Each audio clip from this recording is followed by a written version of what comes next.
it's very clear. Our love is here to stay, not for a year, forever and a day. Radio and telephone, the music that we know may just be passing fancies, and in time we'll go. But oh my dear, our love is here to stay,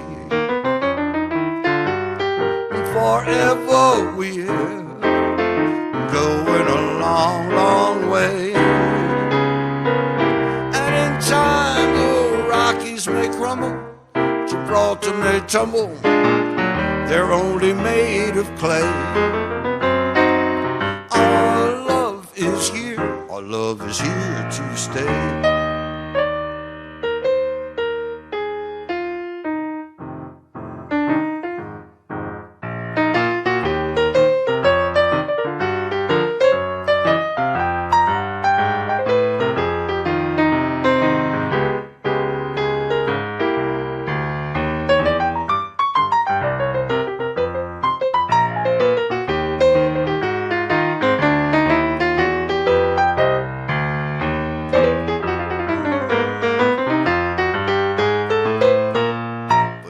My dear,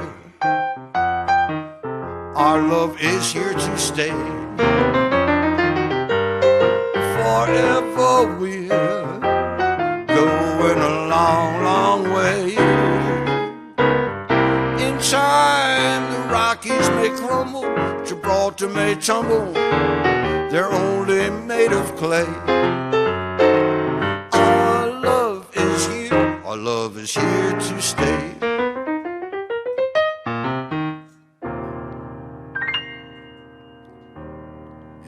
Great George Gershwin tune. And that actually is the last song that George wrote. That was the last song that he wrote, and he never wrote it down. The only reason we have that song is he had a good friend, Oscar Levant. And Oscar Levant was a great piano player, and he was also quite the character. He would always come up, I remember him coming on the Jack Paar show and talking about how he was good friends with George. And I think he told this story, that George wrote this down and he played it for Oscar, and he said it's going to be in the new show. And then he got a brain tumor, and he passed away about 6 months later, but he never wrote again. And it was after the funeral that Oscar Levant went to George's brother Ira and said, this is the song that George wrote for the play.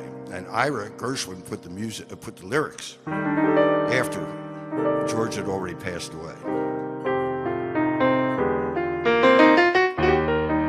So I was playing in Central Park once. I was playing the melodica, and I would play that song.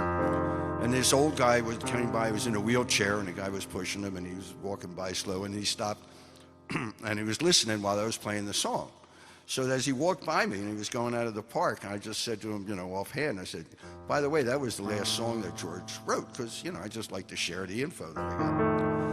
And he answers me like, he says, oh, yeah, I remember George. He was a great guy.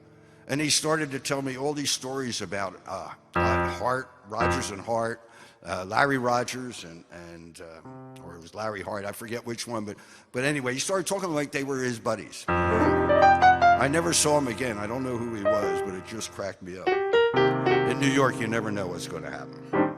Okay.